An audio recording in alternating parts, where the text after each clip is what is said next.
Patrimonio arquitectónico del barrio de Mezquitán. El Templo de San Miguel Arcángel y Panteón de Mezquitán. El poblado de Mezquitán se encuentra al norponiente de la ciudad de Guadalajara, siendo parte de los diversos asentamientos indígenas que dotaron de servicios a la naciente ciudad, manteniendo en sus inicios un pequeño vecindario nativo. Al principio, la población se encontró bajo la circunscripción de la parroquia franciscana de Zapopan, junto con otros pueblos como Atemajac, Zoquipan, Santana, Xonacatlán, Jocotán, Ocotán, Nestipac, Tezistán, Epatán, San Cristóbal, Ixcatán y San Esteban. Uno de los primeros registros indica que Mezquitán contó con 70 indios. Para 1765 el poblado ya contaba con 96 familias y 296 moradores.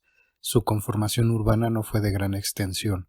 Aparece simbolizado por una iglesia en un plano datado en 1777. Las primeras representaciones gráficas del pueblo se darían a finales del siglo XIX, mostrando un asentamiento con construcciones dispersas. No sería sino hasta el 15 de junio de 1885 que el poblado es incorporado a la ciudad de Guadalajara como uno de sus barrios. Templo de San Miguel Arcángel. Una de las manifestaciones arquitectónicas más importantes del poblado es el Templo de San Miguel de Mezquitán. De origen franciscano, se puede establecer como fecha de fundación el año de 1645, de acuerdo a la inscripción que se puede encontrar al pie de la cruz atrial. La obra es atribuida al alarife Martín de León y, de acuerdo a inscripciones, su fecha de culminación se establece después del año de 1733. El conjunto religioso se compone de atrio, templo y zona de anexos. Orientándose hacia el este, un gran muro delimita el atrio, al cual se accede por un arco adintelado, siendo este su ingreso principal, contando con un ingreso secundario ubicado en el extremo norponiente demarcado por pilares anillados, cuya fisonomía indica que la apertura a este acceso fue en siglos posteriores. En función del partido se pueden establecer, a manera de hipótesis, las etapas de construcción, siendo los anexos parroquiales los últimos en incurrir para conformar el conjunto actual. Dentro del atrio es posible advertir la sobria cruz atrial que se yergue sobre un pequeño zócalo. En su faz oriente muestra en la parte superior el símbolo pasionario con el título INRI, mientras que al centro se ubica un círculo formado por un cordón. Inscrito en el muro atrial poniente se encuentra un pequeño nicho con una cruz labrada en bajo relieve sobre un orbe. En el paramento de los anexos parroquiales se puede apreciar otro pequeño nicho que inscribe una cruz de carácter primigenio labrada en cantería en alto relieve. Como parte del vestigio de su uso sepulcral, el atrio cuenta en el muro norte del templo con una lápida fechada en 1886. Otro vestigio que podemos encontrar en el atrio es el banquetón de cantería que antecede al acceso del templo, así como elementos de sendas primigenias. De planta basilical, la iglesia presenta un sotocoro que comunica al sur con una pequeña capilla, posiblemente el baptisterio original. El sotocoro es precedido de las 3 naves, las cuales quedan demarcadas por 6 arcos de medio punto sobre columnas de doble capitel toscano. Alineadas a los ejes de las columnas, los muros laterales muestran pilastras del mismo orden, ubicándose un acceso lateral en el costado norte del cuarto tramo de la nave. Actualmente muestra un sistema de cubierta a base de vigueta metálica y bóveda de cuña. Originalmente el sistema constructivo de las naves fue de viga de madera, ladrillo y terrado. Sin embargo, debido a los daños acaecidos durante el sitio de 1846, en los que las cubiertas quedaron afectadas por el uso de artillería, el inmueble presentó un estado ruinoso durante los años siguientes.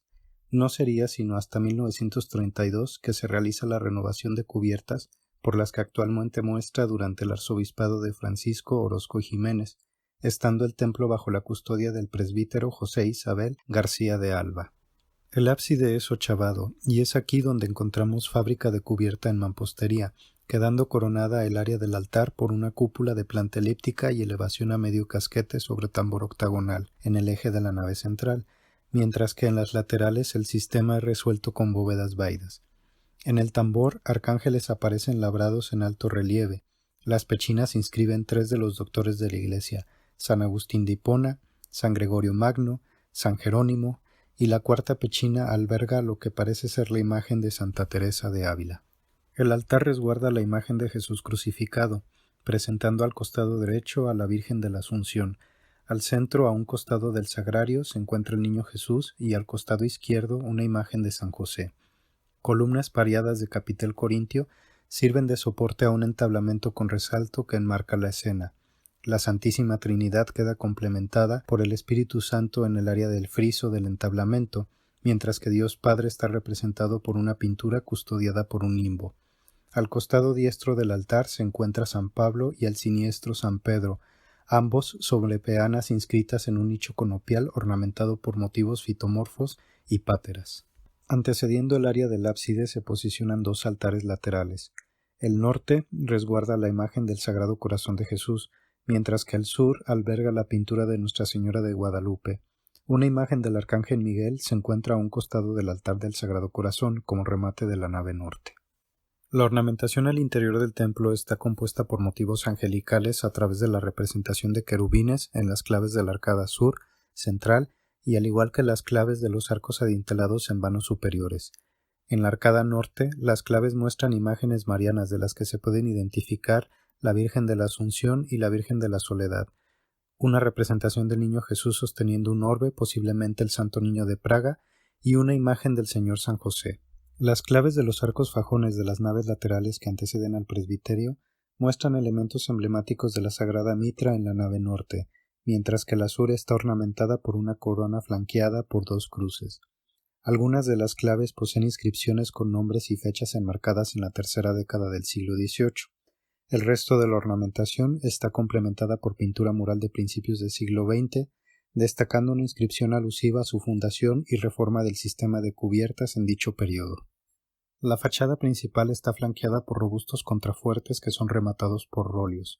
La portada se compone de dos cuerpos. El primer cuerpo muestra un arco de medio punto de jambas tablereadas y clave con resalto ornamentada con motivos fitomorfos. Las enjutas presentan elementos grotescos, destacando la presencia de un querubín.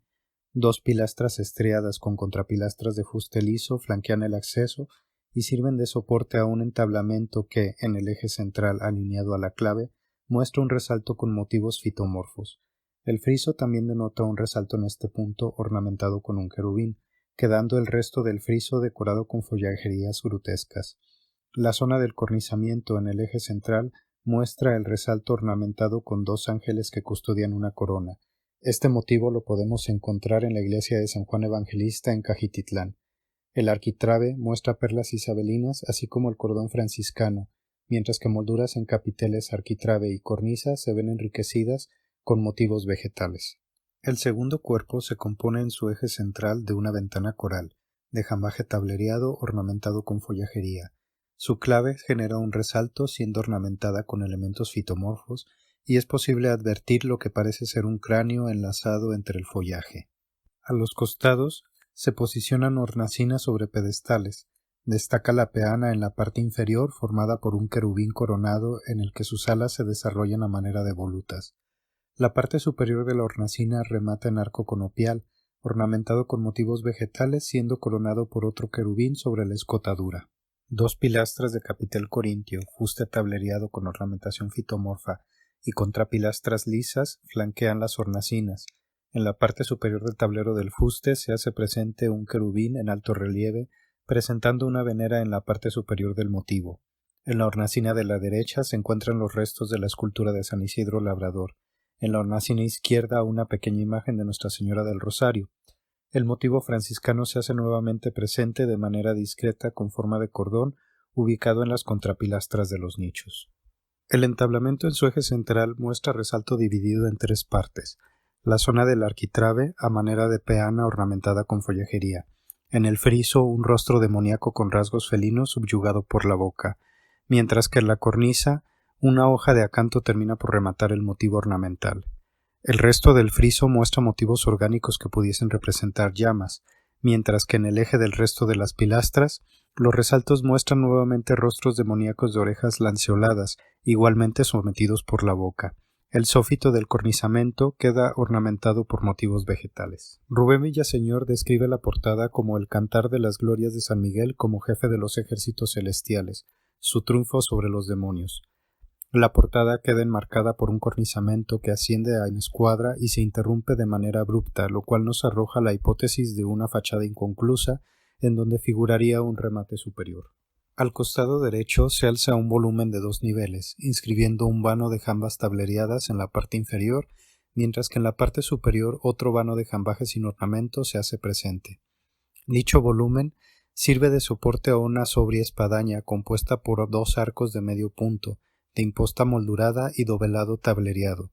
Una cornisa remata el cuerpo y sirve de arranque a un tercer arco de medio punto flanqueado por 2 sobrios roglios. La espadaña queda coronada por un basamento sobre el cual desplanta una cruz de herrería. Los restos de una espadaña primigenia se encuentran alineados al contrafuerte sur, mientras que otra pequeña espadaña se ubica en la zona sur del ábside. La fachada lateral norte es de notoria sobriedad. Su portada de un cuerpo muestra un arco de medio punto con clave resaltada a manera de modillón, el cual es flanqueado por 2 pilastras estriadas de capitel corintio que sirve de soporte a un entablamento. El arquitrabe denota el cordón franciscano y perlas isabelinas. En el friso, alineados a los ejes de las pilastras, es posible observar ornamentación fitomorfa, mientras que en el eje central un pequeño mascarón jerarquiza la composición. El cornizamiento está enriquecido por hojas, flechas y ovas. En la parte superior se ubican 3 vanos de jambaje tablereado. En la línea de cornisa sobresalen gárgolas de formas antropomorfas y un pequeño pretil remata la parte superior del paramento. Al costado derecho de la fachada se advierte el contrafuerte y rollio que contrarrestan el empuje de las naves hacia el poniente. Al costado izquierdo se encuentran 2 contrafuertes, uno escalonado en el punto donde el ábside comienza su ochave y otro recto ubicado al oriente del ábside. Panteón de Mezquitán. El Panteón de Mezquitán abre sus puertas el 2 de noviembre de 1896 como parte de la respuesta del gobierno a las carencias espaciales que en ese momento presentaba el Panteón de Belén o Santa Paula, aunado a que este último ya se encontraba dentro de la ciudad y representaba con ello una falta a las disposiciones de salubridad en torno a espacios fúnebres. Su proceso de materialización comienza en 1891 con la aprobación por parte del Congreso para la creación de un nuevo cementerio. Durante 1894 y 1895 se realiza la compra de los terrenos en las inmediaciones de la antigua garita de Mezquitán, desapareciendo esta última con la construcción de la necrópolis. A pesar de su gran extensión, durante la segunda década del siglo XX se vio la necesidad de ampliar el cementerio. Es por ello que entre 1920 y 1925 se genera la compra de predios aledaños para proyectar su crecimiento hacia el poniente, adquiriendo con ello la extensión actual. En 1963 el panteón sería fraccionado por la apertura de la avenida Munguía, subdividiéndolo en 2 secciones. A diferencia de Belén, que tiene un origen eclesiástico, el Panteón de Mezquitán surge a finales del siglo XIX. Las leyes de reforma ya se habían implementado, quedando el manejo de la muerte a cargo del Estado. Es por este motivo que el partido arquitectónico no presentará el uso de capilla funeraria, como lo fue en los primeros cementerios extramuros, dando con ello un carácter secular a la necrópolis. Al igual que sus predecesores, el Panteón de Mezquitán presentará una zonificación en virtud de la jerarquía sepulcral, destinando un espacio a entierros de primera, segunda, tercera y cuarta categoría. Dentro de su disposición, las colonias americana, alemana y francesa adquirirán predios para la construcción de sepulcros, quedando estas áreas delimitadas dentro de la zonificación de la necrópolis. Actualmente, la zonificación responde al número de manzanas o bloques en los que se urbaniza el conjunto. De estilo neoclásico, el motivo de ingreso al panteón muestra en cantería negra un vano de acceso con jambaje moldurado que ve reducida su altura por la incorporación de una tapia parcial en la parte superior a modo de cartela. Es coronado por un cornizamiento a manera de frontón curvo que inscribe una cartela que originalmente presentaba la inscripción Cementerio Municipal, siguiendo la curvatura del elemento en cuestión. Sobre el eje central, un remate de ornamento fitomorfo corona el motivo, mientras que 2 copones flanquean los costados. 2 roglios custodian la saliente del eje central y 2 pilastras delimitan el área de cantería, estas últimas también coronadas por copones. Como parte de la ornamentación es posible advertir motivos macabros en la portada. Uno en el área del cornizamiento, alineada al eje central, formada por un cráneo con 2 tibias cruzadas. Otros 2 cráneos de igual fisonomía se posicionan sobre el eje de los roglios. Al interior del panteón es posible apreciar gran variedad de monumentos arquitectónicos de gran relevancia, desde tumbas ornamentadas con elementos escultóricos hasta suntuosos mausoleos con diversidad de estilos arquitectónicos que van desde lo neoclásico y ecléctico hasta monumentos de influencia Art Nouveau y Art Deco. Entre los autores de algunas de las tumbas que engalanan la necrópolis se encuentran Antonio Muñana, Salvador Cuevas González, Everardo Ornelas López, Isidro Rodríguez, José Guadalupe Vázquez, José Luis Flores, Luis Gómez, Moreno y compañía, y Marmolería La Esperanza, destacando por su exquisitez en su manufactura la obra de los escultores italianos Vicente Gusmeri y Copetta.